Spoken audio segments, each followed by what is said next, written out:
अम, हमने कितने पॉइंट्स लिखे थे? 12।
फ्रीक्वेंसी ऑफ रीवैल्यूएशन, रीवैल्यूएशन हमने देखा था increase decrease, subsequent increase decrease.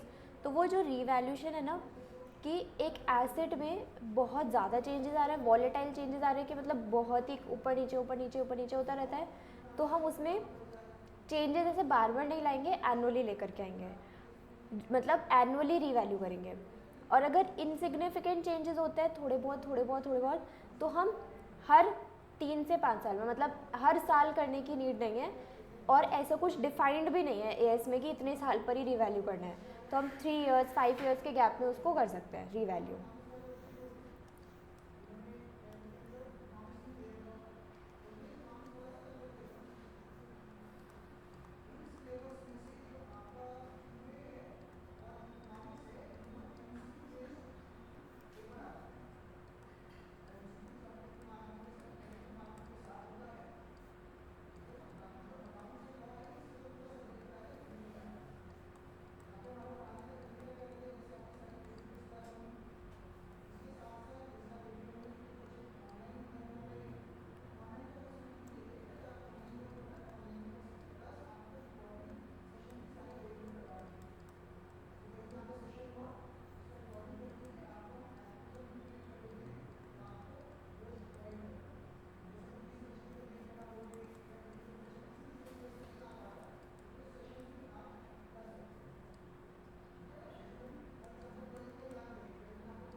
देखिए, if an entire item of PPE is revalued, the entire class of PPE to which the asset belongs should be revalued. जैसे एक item of a entire class, मतलब हमारे पास furniture है, एक business में बहुत सारे फर्नीचर्स होंगे, तो अब वो सारे फर्नीचर एक एंटायर क्लास, एक फर्नीचर एक क्लास में बिलोंग करते हैं ना, है ना। तो अगर उसके अंदर एक आइटम क्या होता है, जैसे फर्नीचर बहुत सारे हैं, तो उसके अंदर एक आइटम क्या होता है, रीवैल्यू होता है, तो हम पूरी क्लास को क्या करेंगे, रीवैल्यू करेंगे।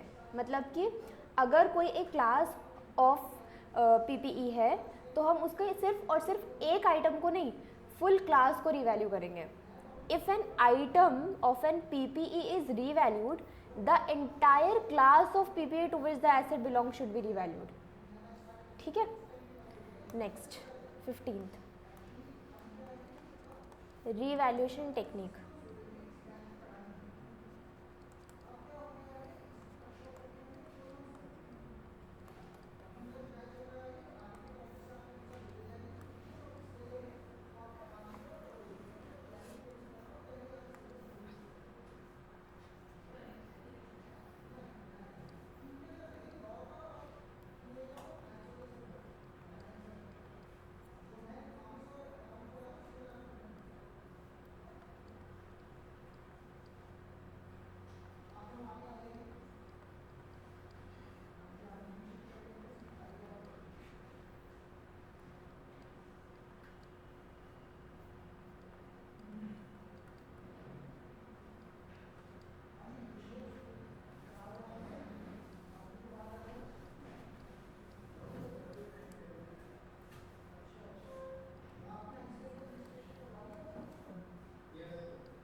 ये आ गई बुक वैल्यू, ठीक है। या इसको यहाँ पे लिखने की जगह हम यहाँ भी लिख देंगे एक्यूमुलेटेड, ये PPE की कॉस्ट, एक्यूमुलेटेड डेप्रिसिएशन, और ये है बुक वैल्यू।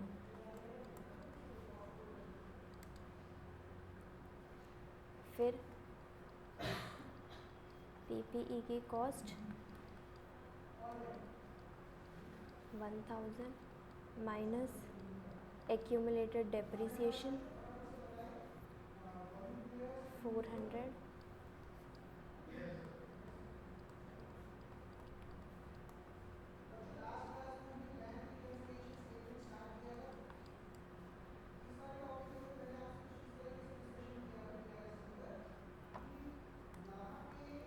दोनों साइड सेम है, कॉस्ट, एक्यूमुलेटेड डेप्रिसिएशन और बुक वैल्यू। अब क्या हुआ कि दोनों side PPE is revalued at 1500, और यहाँ पर भी PPE इज रीवैल्यूड एट 1500।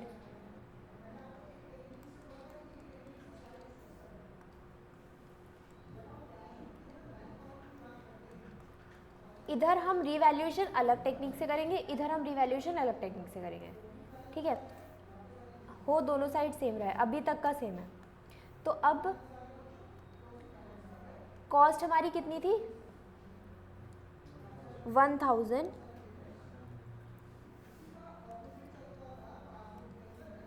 ये जो अमाउंट गिवन है ना, ये इंक्रीज का गिवन है कि हमारी 1000 में इंक्रीज कितना हुआ, रीवैल्यू रेट, रुक जाओ,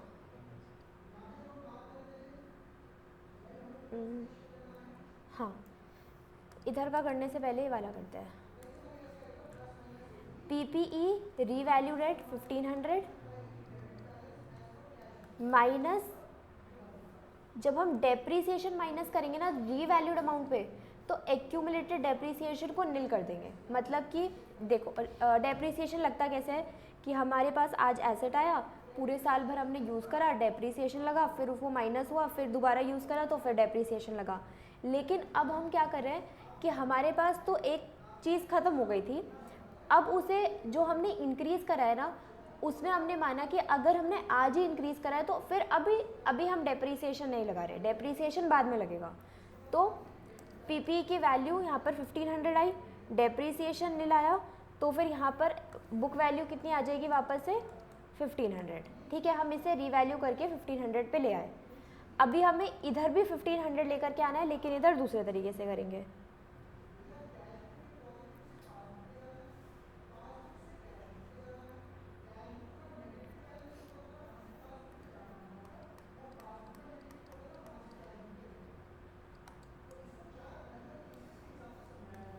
इसकी भी बुक वैल्यू हमें अल्टीमेटली चाहिए कितनी, 1500 रुपये चाहिए, क्योंकि रीवैल्यू रेट 1500 है।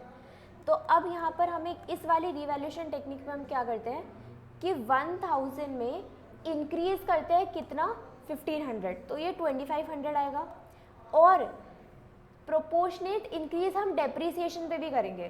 प्रोपोर्शनेट इंक्रीज डेप्रीसिएशन पे ऐसे कि अगर 400 का डेप्रीसिएशन 1000 रुपये में था तो 2500 पे कितना डेप्रीसिएशन लगेगा, ऐसे कितना लगेगा, 50,000, हाँ 1000, तो ये कितना आ गया वापस से 1500। अब इसका कंक्लूजन क्या निकलता है कि कॉस्ट हमने क्या करी, इंक्रीज करी कितने से, 1500 से, और एक्यूमुलेटेड डेप्रीसिएशन क्या करा, वो भी इंक्रीज करा 1600 से। तो ये तो हमारा एसेट है और ये हमारा एक्सपेंस है। तो एसेट इंक्रीज करा तो हम उसको प्लस करेंगे और एक्सपेंस इंक्रीज करा उसको माइनस करेंगे। तो अल्टीमेटली इन दोनों का जो वो आया डिफरेंस 1500 माइनस 600, वो कितना आ गया, 900।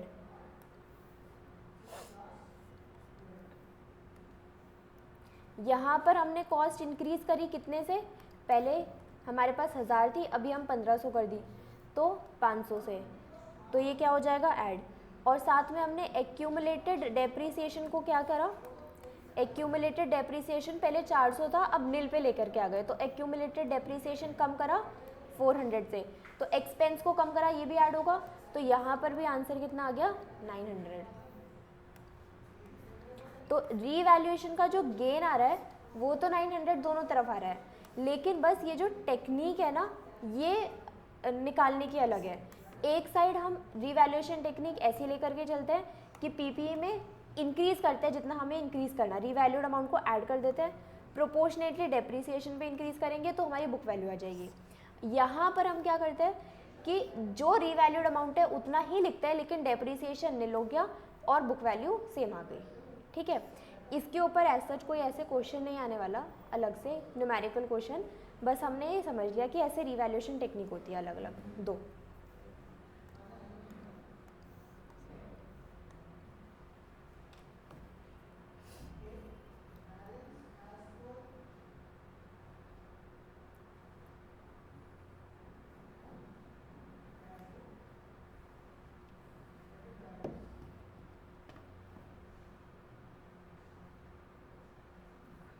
नोट नहीं है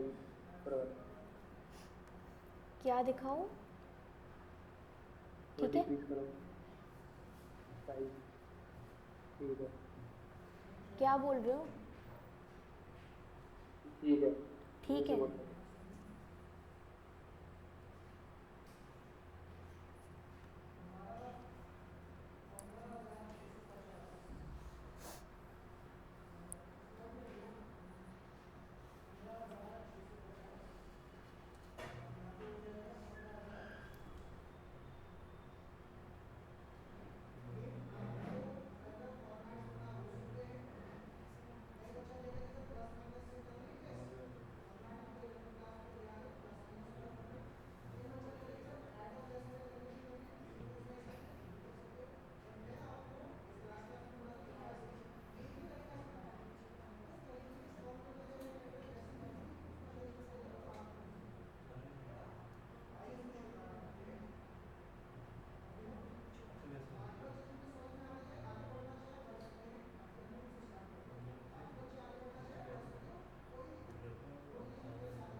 डन, ठीक है। अब ये तो हमारे पीपीई की बात डन नहीं है अभी। क्या रह गया तुम्हारा? ठीक है, एक मिनट स्क्रीनशॉट दे। लिख लो, थोड़ा सा ही तो है, स्क्रीनशॉट क्या लोगे? फिर वो स्क्रीनशॉट कभी कॉपी में नहीं आएगा। सो रहा है वो भी, क्या कहाँ नहीं है वो, बेड पे है। 10 बजे क्लास 9:55 उठता होगा मयंक। ऑनलाइन क्लास में तो सब यही करते थे। मेरा भाई तो यही करता था, उसे कितना ही बोल लो नहीं सुनता था।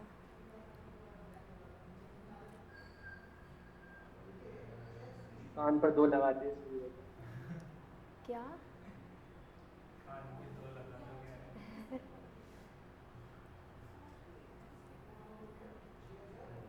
हो गया। हो गया। अब क्या है कि पहले क्या होता था ना, डेप्रीसिएशन का अलग से एएस था, एएस 6। लेकिन अब क्या कर दिया गया कि डेप्रीसिएशन के एएस को हटा दिया गया और डेप्रीसिएशन को एएस 10 में इंक्लूड कर दिया गया। तो डेप्रीसिएशन के बारे में भी जितनी बातें पढ़नी है वो पीपीई के साथ ही पढ़नी है, ठीक है। तो पीपीई तो ख़त्म हो गया, अब हमें क्या पढ़ना है? डेप्रीसिएशन।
देखो, each part of an item of PPE with a cost that is significant in relation to total cost of the item should be depreciated सेपरेबली।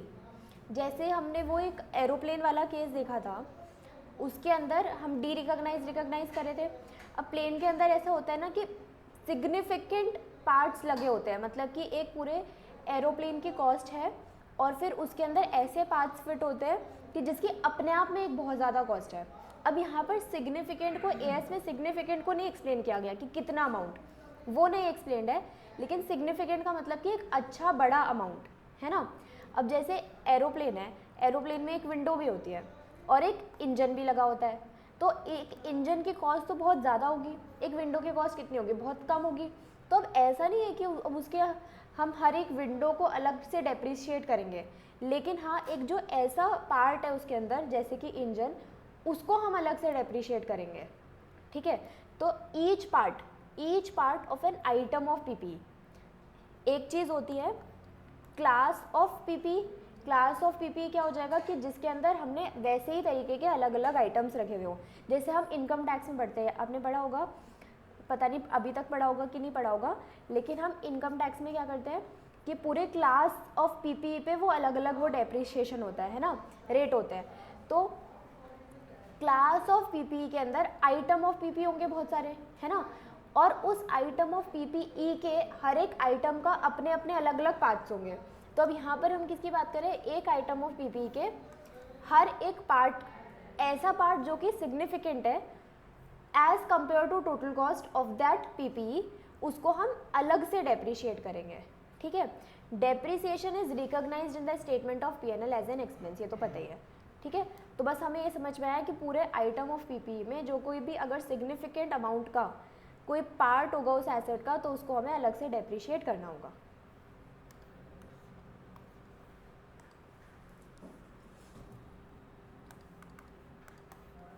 Depreciation के एक्सेप्शंस भी हैं, तो exceptions,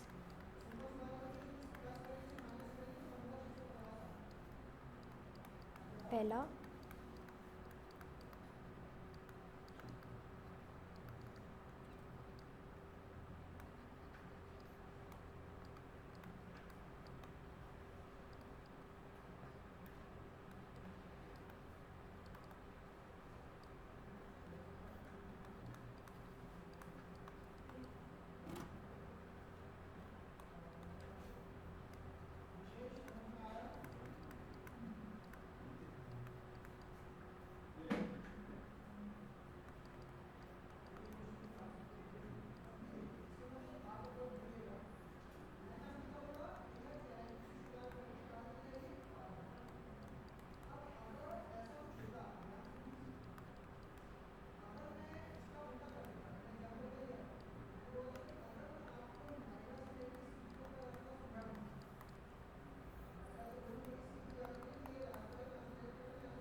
depreciation of a manufacturing plant and equipment is included in the cost of inventory. जैसे अगर कोई manufacturing, कोई plant and equipment है जो मैन्युफैक्चरिंग में यूज़ हो रहा है और उससे हम मैन्युफैक्चर करके हमारी कोई इन्वेंट्री बना रहे हैं, ठीक है, तो फिर उस प्लांट एंड मशीनरी पे जो डेप्रिसिएशन लगेगा वो हम स्टॉक के कॉस्ट में ऐड कर देंगे. AS2 में हमने देखा था कि डायरेक्टली एट्रीब्यूटेबल कॉस्ट उसी में ऐड हो जाते हैं, है ना, उसके कॉस्ट में ऐड होते हैं, इंक्लूड होते हैं. तो वही बात यहाँ पर लिखी हुई है कि कोई plant and equipment, manufacturing plant and equipment का डेप्रिसिएशन है जो डायरेक्टली उस वाली इन्वेंट्री के लिए ही है, तो वो उसके कॉस्ट में क्या हो जाएगा, ऐड हो जाएगा. ठीक है. फिर उसका ट्रीटमेंट कैसे होगा, एज पर AS2 होगा, एज पर AS10 नहीं होगा. ठीक. Depreciation of PPE used for development activities may be included in the cost of intangible asset recognized as per AS26. AS26 किससे डील करता है, इंटेंजिबल एसेट से डील करता है. ठीक है. अगर हमने कोई PPE को यूज़ करा था फॉर डेवलपमेंट एक्टिविटीज़ और उस डेवलपमेंट एक्टिविटी को करते हुए हमने कोई इंटेंजिबल एसेट निकाल लिया, जैसे हमने कोई फॉर्मूला बना लिया, कोई सॉफ्टवेयर बना लिया, तो हमने उस PPE का यूज़ करते हुए हमने डेवलपमेंट एक्टिविटी में उससे कोई इंटेंजिबल एसेट बनाया है. ठीक है. तो अब उस PPE का जो डेप्रिसिएशन है वो कॉस्ट ऑफ इंटेंजिबल एसेट में ऐड होगा. ठीक है. और उसका ट्रीटमेंट कैसे होगा, एज पर AS26 होगा. 26 में हम क्या पढ़ते हैं, इंटेंजिबल एसेट्स पढ़ते हैं. ठीक. तो ये दो एक्सेप्शंस है, AS2 और AS26.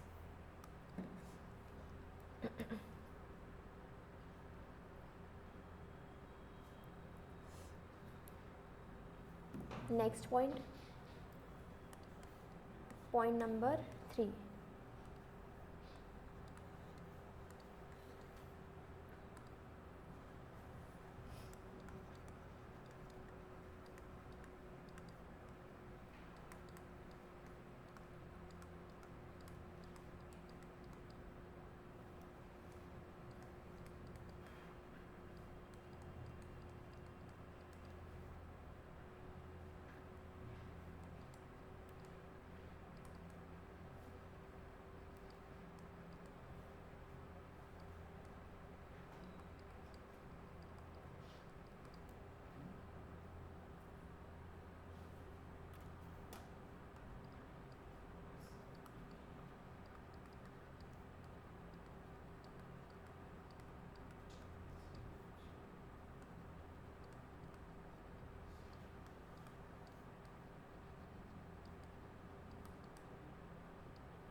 Sorry, of asset.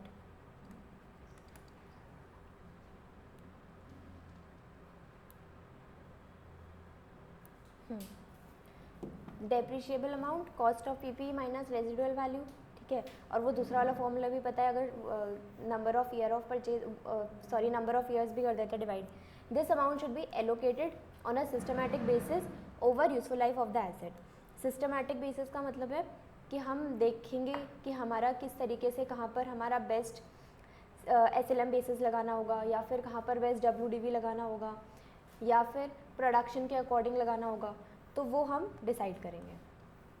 4th point, commencement of charging depreciation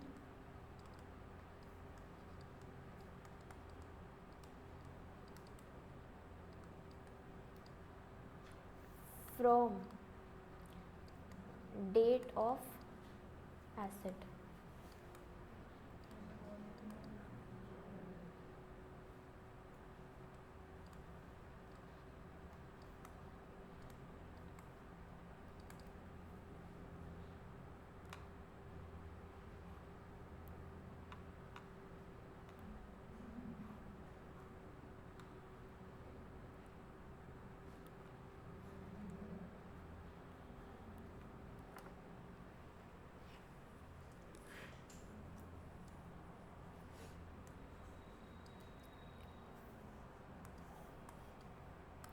PP में हम डेप्रीसिएशन लगाना कब से शुरू कर देंगे, जब से एसेट क्या है, रेडी फॉर यूज़ है।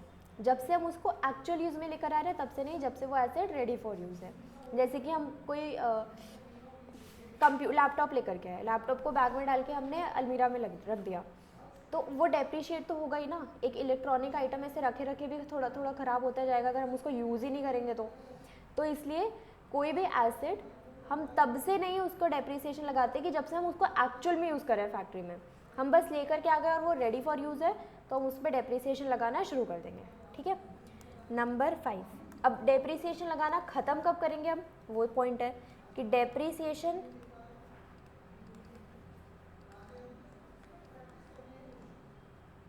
ceases to be charged when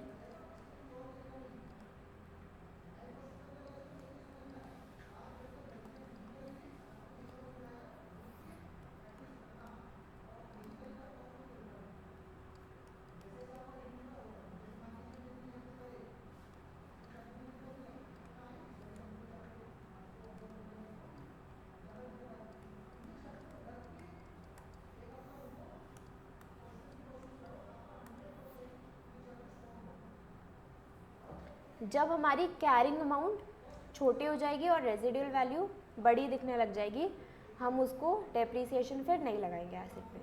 ठीक है, हाँ एग्जाम्पल करते हैं। जैसे कि कोई कैरिंग अमाउंट मतलब डेप्रीसिएशन को माइनस करके फिर हम अमाउंट निकालते हैं ना।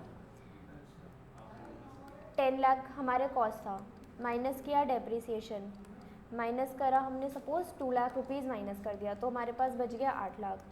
फिर उसके बाद फिर डेप्रीसिएशन माइनस करा, सपोज हमने यहाँ पर 3 लाख माइनस कर दिया, फिर यहाँ पर रह गया 5 लाख। फिर डेप्रीसिएशन कुछ माइनस करा, यहाँ पर फिर 3 लाख माइनस कर दिया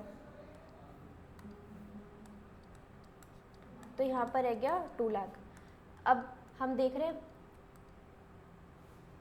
कि जो ये डेप्रीसिएशन का अमाउंट है 6, 7, 8 कितना बैठ रहा है, 8 लाख रुपीज़ बैठ रहा है। 8 लाख हम डेप्रीशिएट कर चुके और यहाँ पर अभी कैरिंग अमाउंट हमारा कितना रहता है, 2 लाख रुपए।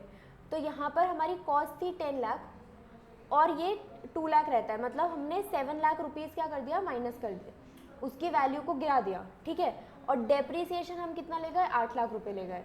तो यहाँ पर क्या हो गया, हमारी जो रेजिडुअल वैल्यू बच रही है एसेट की वो बड़ी हो गई और कैरिंग अमाउंट छोटा हो गया। तो यहाँ पर हम क्या करेंगे, अब उसको डेप्रीसिएशन चार्ज करना रोक देंगे। जैसे कि सपोज़ कि आपने सोचा था कोई एसेट 10 लाख रुपए का था, ठीक है, इसकी कॉस्ट थी 10 लाख रुपए की। अब आपको पता है कि इसकी रेजिडुअल वैल्यू हम सेल करने जाएंगे तो वो 2 लाख रुपीज़ है। ठीक है, तो अब इसको हम कम करते करते करते करते उसको 8 लाख तक ही तो कम करेंगे ना, उसके बाद फिर हम रुक जाएंगे। तो इसका मतलब ये है कि कैरिंग अमाउंट छोटी होनी चाहिए, depreciation ceases to be charge when residual value हमें बड़ी दिखने लग जाए और कैरिंग अमाउंट छोटा हो जाए। ऐसा नहीं होना चाहिए, या तो इक्वल पे रुक जाओ या फिर इससे कम पे रुक जाओ। ऐसा अमाउंट हमारा सिचुएशन क्रिएट नहीं होना चाहिए। ठीक है, तो बस इतना लिख लो, depreciation ceases to be charge when residual value is more और कैरिंग अमाउंट छोटा है।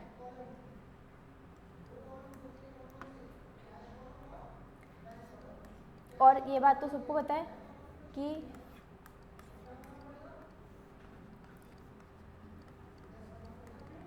Land is not डेप्रीशिएटेड।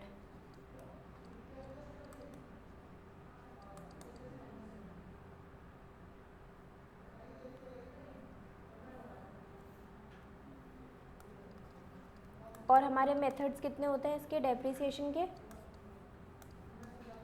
Mainly 3 method, एक SLM मेथड, दूसरा WDV मेथड और तीसरा unit of production method.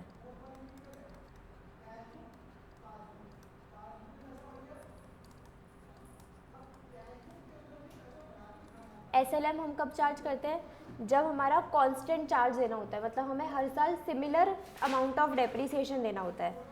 WDV क्या होता है? डिक्रीजिंग चार्ज होता है, पहले ज़्यादा लगता है, फिर कम लगता है, फिर कम लगता है, फिर कम लगता है, ऐसे जाता है। Unit of production method production पे बेस होता है। ये हम बोलते हैं कांस्टेंट चार्ज, ये डिक्रीजिंग चार्ज और ये बेस्ड ऑन आउटपुट।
ठीक है। Depreciation method apply should be reviewed at least at the end of the financial year. अगर कोई चेंज है, चेंज इन एस्टिमेट है, तो वो हम AS5 करेंगे। AS5 में हम चेंज इन एस्टिमेट यही पढ़ते हैं। तो यहाँ पर जैसे कि हमने कोई एसेट लेकर के आए आज के दिन, फिर हमने ये एस्टिमेट लगाया था कि ये एसेट 10 साल तक चलेगा, बट हमने उसको 2 साल यूज़ करा और हमें डेप्रिसिएशन मेथड को उसको रिव्यू करेंगे हम।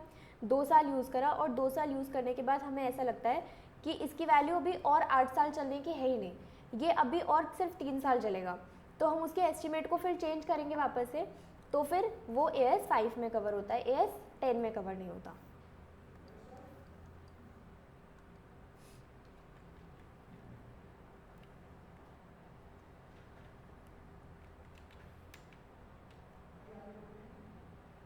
हमने इलस्ट्रेशंस कहाँ तक करे थे?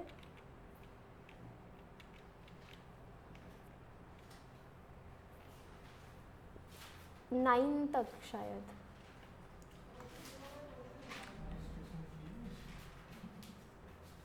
क्या क्वेश्चन पूछते हो? इलस्ट्रेशंस नहीं करे, याद करो।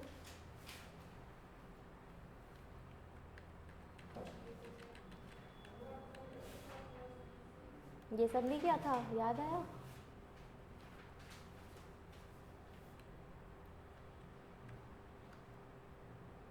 सिक्स्थ हो गया था, 7th भी हो गया।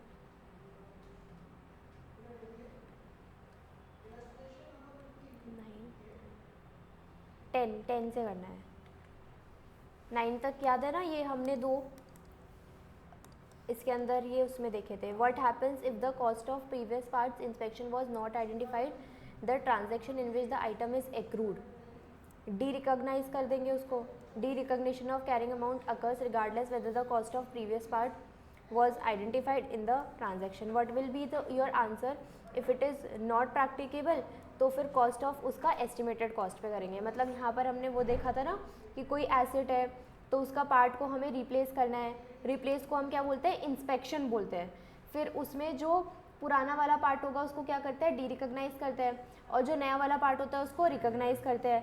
अब यहाँ पर अगर आपको कॉस्ट आइडेंटिफाई कर सकते हो तो उसके कॉस्ट पर कर लो. अगर आप आइडेंटिफाई नहीं कर पा रहे हो तो उसके एस्टिमेटेड कॉस्ट पर कर लो.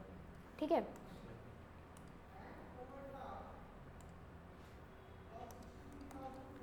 AS10. Entity A is a large manufacturing group. It owns a number of industrial buildings such as factories and warehouses and office buildings in several capital cities. The industrial buildings are located in industrial zones, whereas office buildings are in central business district of the cities. Entity A's management want to apply the revaluation model as per AS10 to subsequent measurement of office building, but continue to apply historical cost model to the industrial buildings. State whether this is acceptable under AS10 और not with regions. ठीक है. एक entity ए है, large manufacturing group है, उसके पास office building भी है और इंडस्ट्रियल बिल्डिंग भी है. वो एंटिटी ए का जो मैनेजमेंट है वो क्या करना चाहता है, revaluation model as per AS10 apply करना चाहता है अपनी ऑफिस बिल्डिंग पे, बट अपनी इंडस्ट्रियल बिल्डिंग पे वो हिस्टोरिकल कॉस्ट मेथड ही अप्लाई करना चाहता है. तो अब हम बताएंगे ये करेक्ट है कि नहीं है. Entity A's management can apply revaluation model only to office building. The office building can be clearly distinguished from industrial building. यहाँ पर हमारे पास मतलब दो अलग अलग क्लास हो गए ना PPE के. In their terms of function, their nature and general location. जैसे कि हम क्लास ऑफ PPE कैसे बांटते हैं, उनके फंक्शन, उसके नेचर और उनके जनरल लोकेशन के बेसिस पे. हम एक फर्नीचर को अलग क्लास मानते हैं, एक मशीनरी को अलग क्लास मानते हैं, उनके फंक्शन के बेसिस पे ही. AS10 permits the asset to be revalued on class by class basis.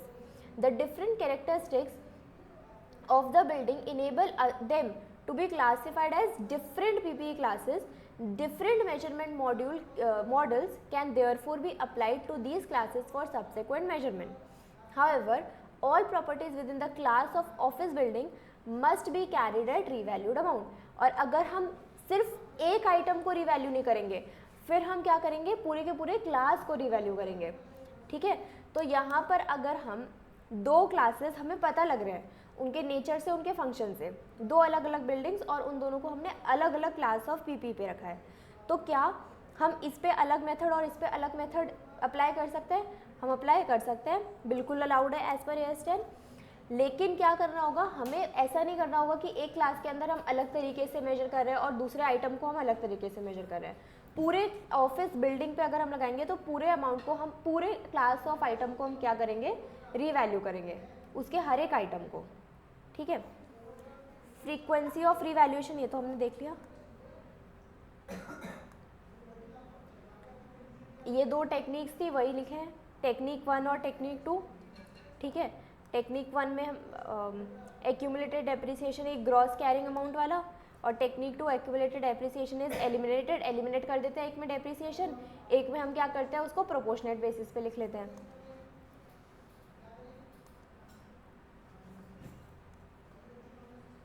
Illustration 11.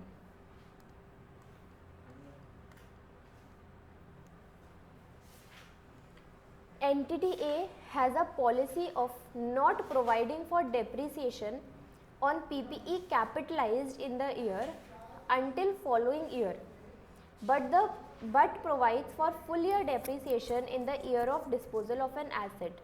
Is it acceptable? हमने क्या करा, एंटिटी ए ने क्या करा कि वो डेप्रिसिएशन नहीं दे रही थी PPE को, मतलब उसने डेप्रीसिएशन पूरा का पूरा कब लगा दिया, जब एसेट को डिस्पोज ऑफ कर रहे थे।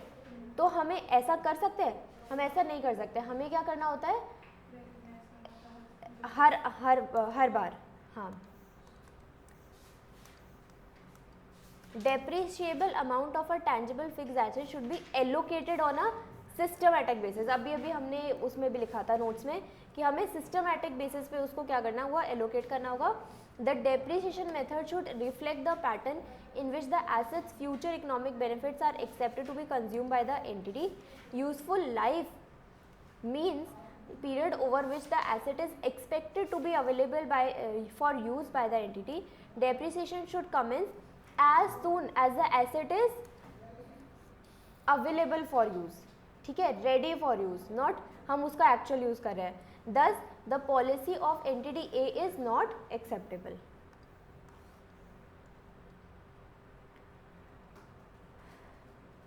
As per accounting policy of NS Limited, engaged in shipping business, residual value of steel containers is 5%. Based on the external factors, steel prices have increased in recent past. Based on the recent data, company has observed that realized scrap value is approximately 10% of the cost of the container। पहले हमने ऐसा सोचा कि residual value कितनी आएगी, 5% के equal आएगी, but बाद में हमने एस्टिमेट को क्या करा, दोबारा से ठीक से एस्टिमेट करा और फिर हमें पता लगा कि उसकी अमाउंट रेजिडुअल वैल्यू 10% के बराबर आएगी। The company does not anticipate any material movement in the steel price in foreseeable future. In the above case हम एस्टिमेट को चेंज करते हैं तो हम वो कहाँ पर लेकर के जाते हैं, फिर AS5 में लेकर के जाते हैं। Illustration 12, entity A purchased an asset on 1st of January 2021 for 1 lakh. The asset had useful life of 10 years. तो यहाँ पर क्या हो रहा है, हमने एक एसेट को परचेज करा, एसेट को परचेज करा कब, 1st ऑफ जनवरी 21 को 1 लाख रुपए का। अब एसेट की यूजफुल लाइफ हम लेकर के अभी तक कितनी चल रहे थे, 10 इयर्स, और उसकी रेजिडुअल वैल्यू थी निल। ऑन 1st ऑफ जनवरी 2025, अब 1st जनवरी 25 को डायरेक्टर्स ने रिव्यू करा और ये डिसाइड करा कि उसकी फर्दर वैल्यू कितनी रह जाएगी, सिर्फ 4 साल और वो चल पाएगा। तो यहाँ पर हमने कितने साल उसे मतलब डेप्रीशिएट कितना कर दिया होगा हमने, हाँ 1 लाख माइनस रेजिडुअल वैल्यू कुछ भी नहीं है और 10 साल वो है, तो हर एक साल में हमने 10,000 रुपये डेप्रीसिएशन लगाया और यहाँ तक हमने वैल्यू लेकर के आ गए उसकी 60,000 रुपये यहाँ पर वैल्यू कर रहे होंगे। और यहाँ पर अब हमारे पास रिमेनिंग ईयर्स जो पहले ज़्यादा थे वो घट करके कितने रह गए हैं, सिर्फ 4 साल। Calculate the amount of depreciation for each year का डेप्रीसिएशन क्या हो गया, 10,000, लेकिन अब यहाँ पर 60,000 है, अब यहाँ पर 0 हो गया और हमारे पास वो कितने बच गए हैं, 4 साल निकल गए हैं, हमारे पास 6 साल और नहीं, 6 नहीं, डिवाइडेड बाय 4, अब हमारे पास 4 रह गए हैं। तो मतलब अब हमने डेप्रीसिएशन वापस से चेंज कर दिया, ठीक है। If the company charges depreciation on straight line basis, तो हमारे पास 60,000 डिवाइडेड बाय 4 करके कितना आ गया, 15,000। जो हम डेप्रीसिएशन पहले 10,000 का लगा रहे थे, अब हम कितने का लगाना शुरू कर देंगे, 15,000 का लगाना शुरू कर देंगे। विवेक समझ में आया? The entity has charge depreciation using straight line method at 10,000 on 1st of January 2005, net book value 60,000, remaining useful life 4 years, तो यहाँ पर फिर depreciation 15,000।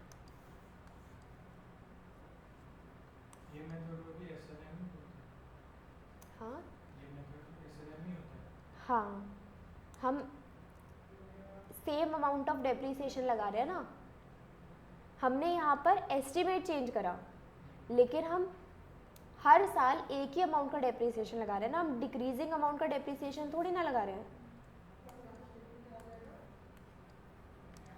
Entity B constructs a machine for its own use, construction is completed on 1st of November, but the company uses the machine using the machine until 1 मार्च 2022। तो हमें depreciation कब से लगाना शुरू कर देंगे, जब मशीन क्या हो गई, हमारी कंस्ट्रक्शन कंप्लीट हो गई, रेडी फॉर यूज़ हो गई। तो हम डेप्रीसिएशन कब से लगाएंगे, 1 नवंबर से। The entity should begin charging depreciation the machine is ready for use on 1 November. Illustration 14. Depreciation where residual value is same as or close to original cost. A property costing 10 lakh is bought in 2021. Its estimated total physical life is 50 years.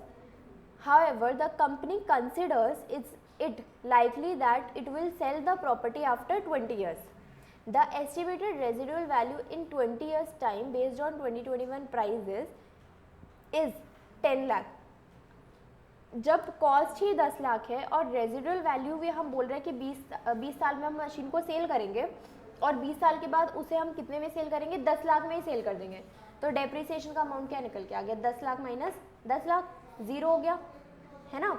तो अगर हमारी residual value क्या हो जाएगी, या तो same या फिर क्लोज टू सेम हो गई, 10 लाख की कॉस्ट, 10 लाख की रेजिडुअल वैल्यू, तो हमारा डेप्रीसिएशन क्या लगेगा, जीरो लगेगा, कुछ भी नहीं लगेगा। The company consider that residual value based on the prices prevailing at the balance sheet date will be equal to the cost, therefore the no depreciable amount and depreciation is correctly zero। अब ये close to cost हो गया, 10 लाख की machine खरीदी थी और residual value उसकी 9 लाख है, तो 10 lakh minus 9 lakh divided by 20, 10 lakh minus 9 lakh divided by 20, तो हमारा एनुअल डेप्रीसिएशन कितना हो जाएगा, हर एक साल का 5,000।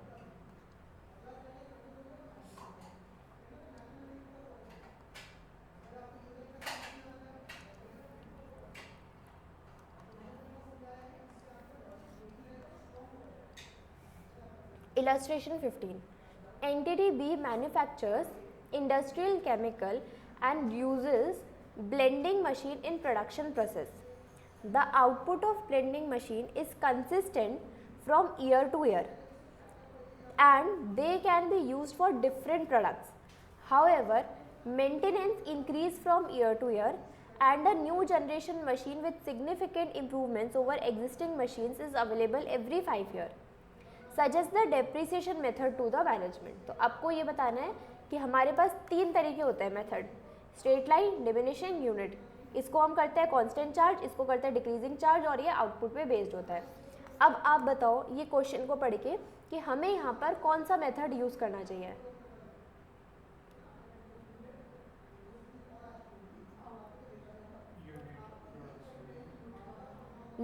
यूनिट प्रोडक्शन क्या एसएलएम के बराबर नहीं हो जाएगा यहाँ पर, क्योंकि हमारी कंसिस्टेंसी है ना, आउटपुट में तो कंसिस्टेंसी है ना, तो सेम ही हो जाएगा वो, ठीक है।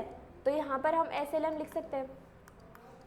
The straight line depreciation method should be adopted because the production output is consistent from year two year. बस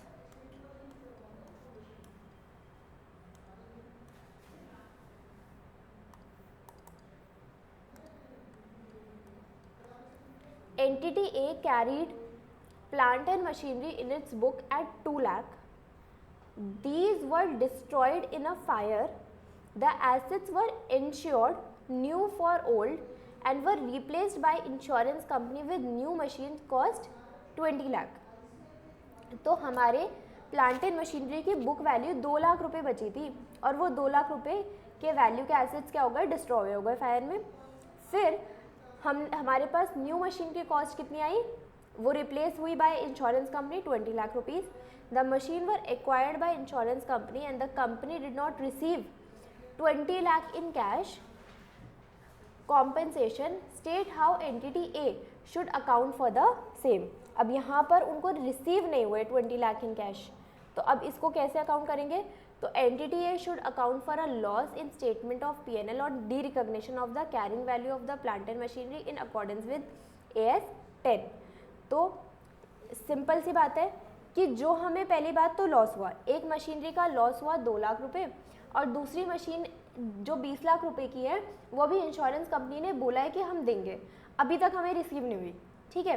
तो एक मशीन का तो लॉस हो गया, वो लॉस हमें सीधा सीधा दिख रहा है, और जो 20 लाख रुपए वाली मशीनरी है उस पर भी कंटिजेंसी वाली सिचुएशन चल रही है, मिलेगी नहीं मिलेगी करके, ठीक है।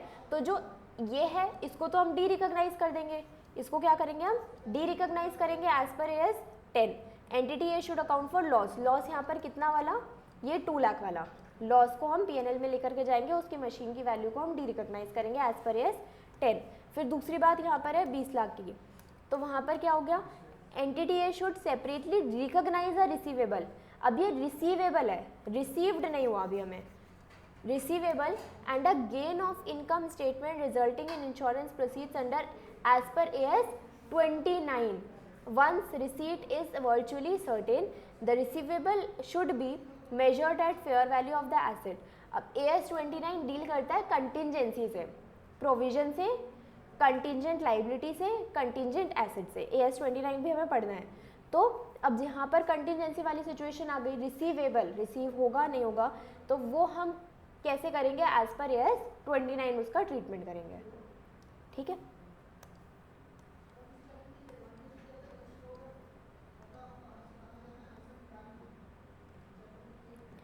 बस ये ख़त्म हो गया।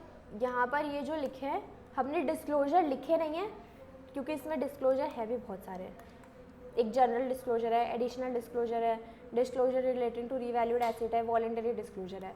तो इसको बस एक बार क्या करना होगा, रीड करना होगा और कुछ नहीं, ये 2 पेजेस को, ठीक है। और फिर एमसीक्यू और ये वाले questions. The company changes method from depreciation from SLM to WDV. How should the change be recognized? Estimate change कर रहे हैं हम यहाँ पर। फिर company debited the building with the cost of the land and which building stands has provided depreciation on total cost. तो यहाँ पर ऐसी जैसे अभी तक हमने क्वेश्चन करे वैसे टाइप के क्वेश्चन ही है, ठीक है।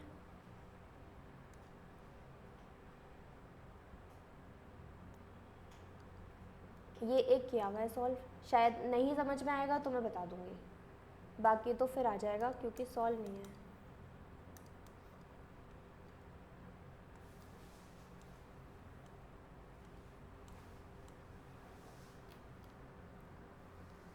ठीक है, बाकी हमें आज लॉ का चैप्टर ख़त्म करना है।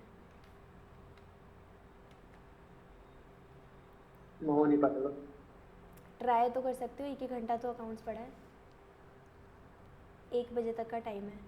93 पे उसको तक हमें 35 से करो। क्या क्या बोला इसने, दोबारा बोलो मयंक।